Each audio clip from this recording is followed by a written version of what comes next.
ओम शांति।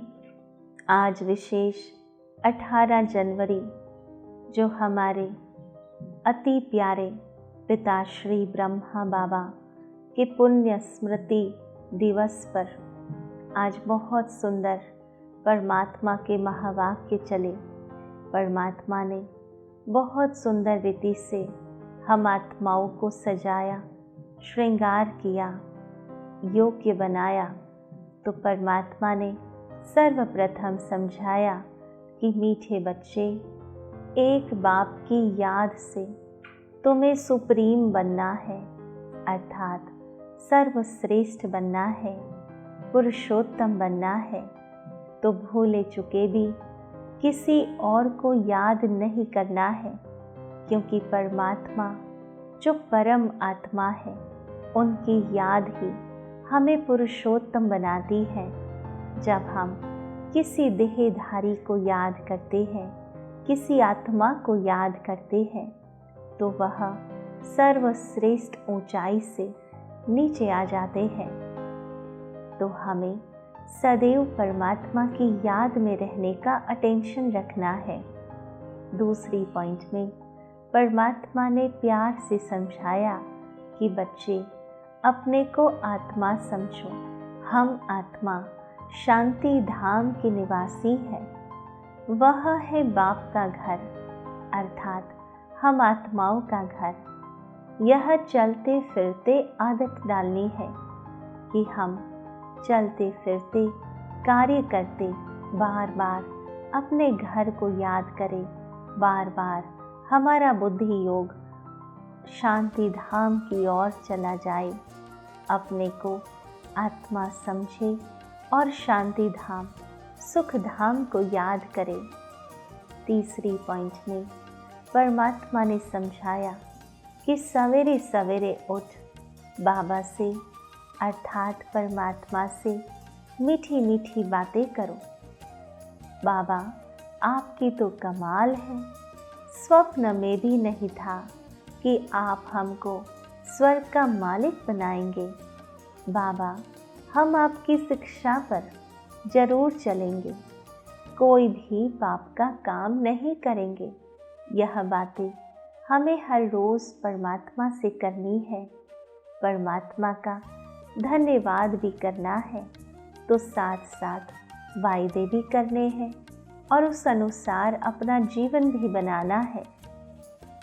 चौथी पॉइंट में परमात्मा ने कहा कि बाबा से राय लेते रहो, अर्थात श्रीमत लेते रहो। हर बात की श्रीमत जब हम भगवान से लेते हैं तो हर कार्य हमारा श्रेष्ठ हो जाता है। तो आज विशेष पैसों को कैसे सफल करें, उसकी श्रीमत परमात्मा ने दी। परमात्मा ने कहा कि हमें सेंटर खोलने हैं जिससे बहुतों का कल्याण हो, अर्थात परमात्मा के स्थापित या ईश्वरीय सेवा केंद्रों के प्रति हमें अपने पैसे लगाने चाहिए, जहां अनेक आत्माएं आकर शांति का अनुभव करती हैं, अपनी समस्याओं का समाधान ढूंढती हैं, जहां आत्माएं आकर के सुकून प्राप्त करती हैं। ऐसी जगह पर जब हम अपना धन लगाते हैं तो वह धन अनेकों गुना रिटर्न में प्राप्त होता है और हमें भी वो धन शांति प्रदान करता है। उस धन से सुख का अनुभव होगा। परमात्मा कहते हैं कि मनुष्य दान पुण्य आदि करते हैं, दूसरे जन्म में उसका फल मिलता है, अर्थात जो धन दान करता है वह दूसरे जन्म में धनवान बनता है। जो शिक्षाओं का दान करता है वह दूसरे जन्म में बहुत ही होशियार बनता है, पढ़ाई में नंबर 1 होता है। जो कॉलेज व धर्मशाला बनवाते हैं वह दूसरे जन्म में बहुत अच्छे घर में रहते हैं या बहुत अच्छी शिक्षाएं प्राप्त करते हैं। तो जो भी हम इस जन्म में करते हैं वह दूसरे जन्म में हमें प्राप्त होता है। परंतु यह पुरुषोत्तम संगम युग में जब हम अपना धन ईश्वरीय सेवाओं में लगाते हैं तो परमात्मा कहते हैं कि तुमको भविष्य 21 जन्मों के लिए राज्य भाग्य मिलता है, जहाँ तन भी तंदुरुस्त होगा, मन दुरुस्त होगा, अकीचार धन होगा और रहने के लिए महल होंगे, वह भी सोने के, अर्थात भविष्य हमारा सर्वश्रेष्ठ बनेगा और वह भी 1 जन्म के लिए नहीं 21 जन्मों के लिए। तो परमात्मा कहते हैं कि तुम्हारी यह नंबर 1 बैंक है, जिसमें 4 आना डालो तो भविष्य में 1000 बन जाएगा।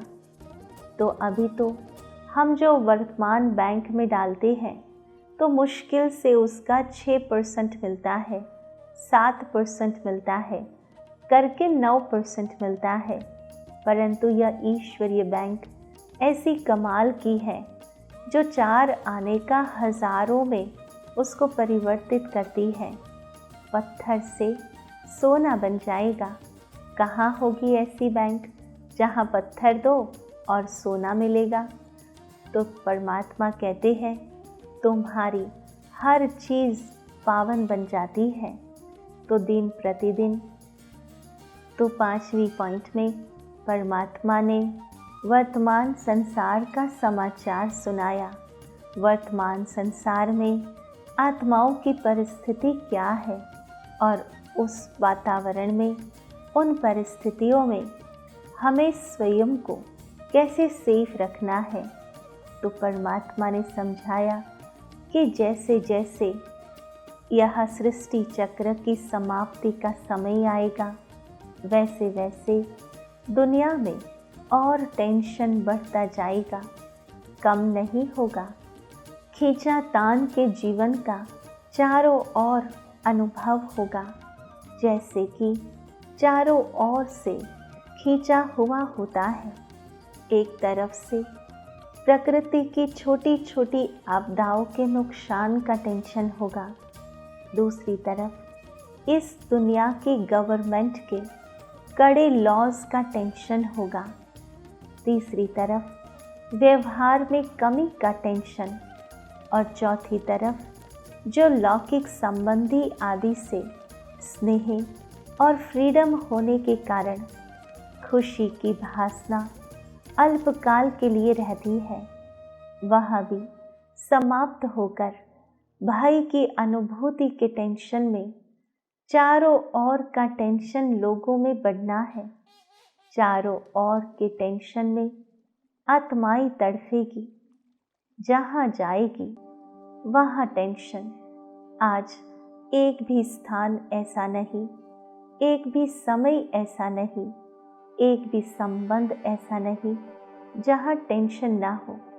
जैसे शरीर में भी कोई नस खींच जाती है तो कितनी परेशानी होती है, दिमाग खींचा हुआ रहेगा तो कितना परेशानी का अनुभव होगा।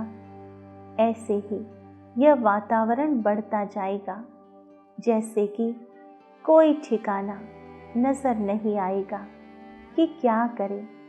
अगर हाँ करे तो भी खिंचावट, ना करे तो भी खिंचावट, कमावे तो भी मुश्किल, न कमावे तो भी मुश्किल, इकट्ठा करे तो भी मुश्किल, न करे तो भी मुश्किल। ऐसा वातावरण बढ़ता जाएगा। ऐसे टाइम पर चारों ओर के टेंशन का प्रभाव होगा। तब हम परमात्मा के बच्चे टेंशन में न आए, उसकी सावधानी रखनी है। हम तो टेंशन में न आए, परंतु हम अन्य आत्माओं का टेंशन दूर करें, ऐसी अवस्था बनानी होगी।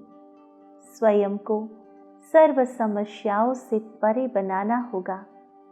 ऐसे वातावरण का प्रभाव हम पर न पड़ जाए, उसके लिए हमें सदैव यह अटेंशन रखना है।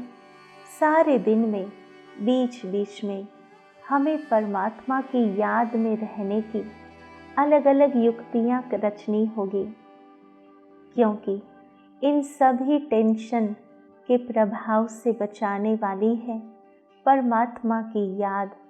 सर्व टेंशन से बचने के लिए हमें एक ही अटेंशन रखना होगा, और वह है परमात्मा की मधुर याद सदा बनी रहे। उसके लिए अटेंशन देना होगा। जब हम आत्मा अभिमानी होंगे तो कोई भी प्रकार का भय हमें सताएगा नहीं। जब हम परमात्मा के सुरक्षा कवच में होंगे तो कोई भी परिस्थिति, कोई भी बात हमें विचलित नहीं कर सकती। हमें सारे दिन में अलग अलग युक्तियों से परमात्मा की याद बनी रहे, उसके लिए प्रोग्राम बनाना होगा। बीच बीच में परमात्मा के महावाक्य याद आए, परमात्मा की महिमा याद आए, परमात्मा हम आत्माओं को क्या से क्या बना रहे हैं उन बातों की स्मृति आए।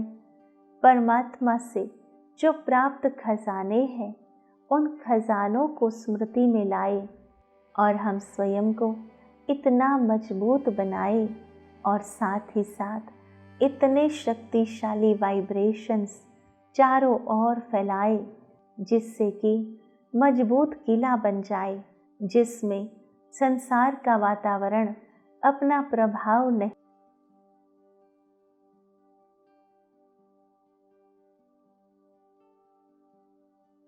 सुरक्षित बनाना है। छठी पॉइंट में परमात्मा ने वरदान दिया कि स्नेह के पीछे सर्व कमजोरियों को कुर्बान करने वाले समर्थी स्वरूप भावा। तो परमात्मा ने समझाया कि स्नेह के निशानी है कुर्बानी।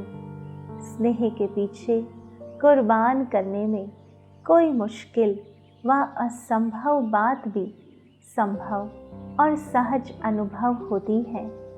तो समर्थी स्वरूप के वरदान द्वारा सर्व कमजोरियों को मजबूरी से नहीं, दिल से कुर्बान करो, क्योंकि सत्य पिता के पास सत्य ही स्वीकार होता है। तो सिर्फ परमात्मा के स्नेह के गीत नहीं गाओ, लेकिन स्वयं परमात्मा के समान स्वयं को अव्यक्त स्थिति अर्थात फरिश्ते स्वरूप में, बिंदु स्वरूप में अपने आप को स्थित करें।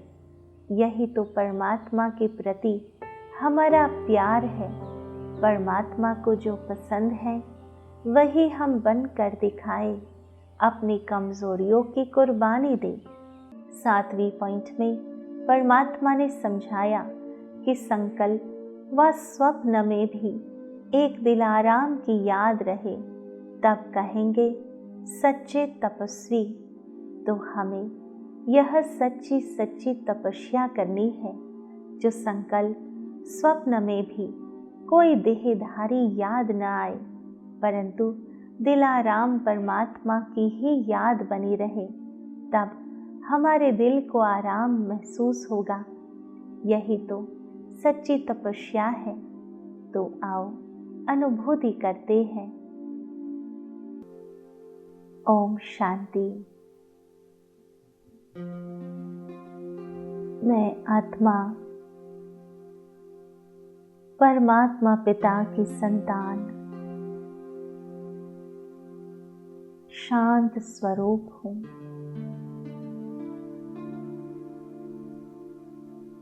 सुख स्वरूप हूँ।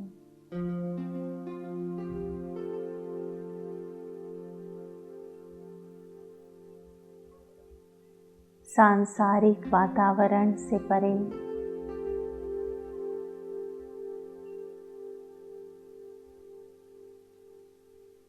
ईश्वरीय स्नेह से संपन्न मैं आत्मा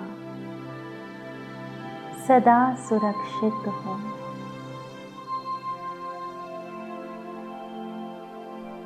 मुझ आत्मा का घर परम धाम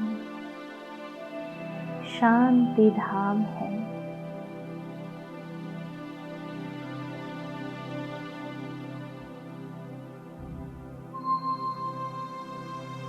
विजुलाइज करो कि परमात्मा की सर्व शक्तियाँ मुझ आत्मा की चारों ओर सुरक्षा कवच निर्माण कर रही है। मैं आत्मा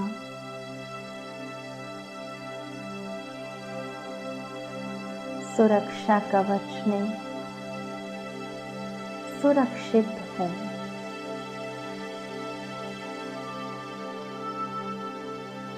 निश्चिंत निर्भय हूँ।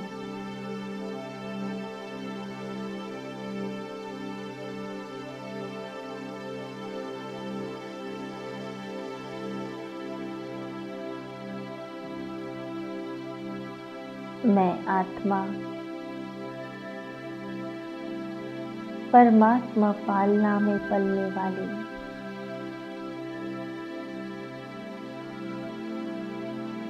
पुरुषोत्तम बनने वाली आत्मा हूँ।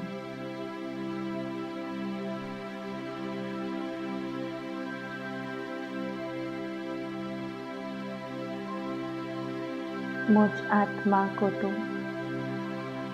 संकल्प स्वप्न में भी नहीं था कि स्वयं भगवान मिलेंगे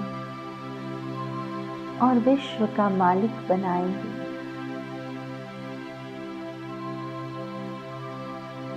अपने पलकों पर बिठाकर अपने घर ले जाएंगे।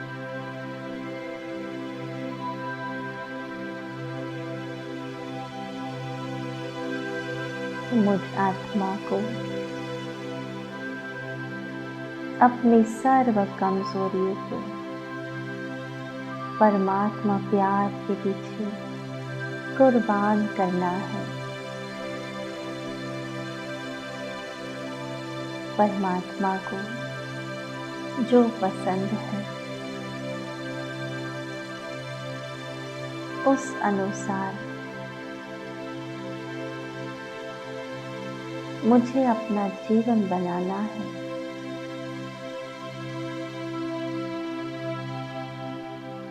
ओम शांति शांति शांति।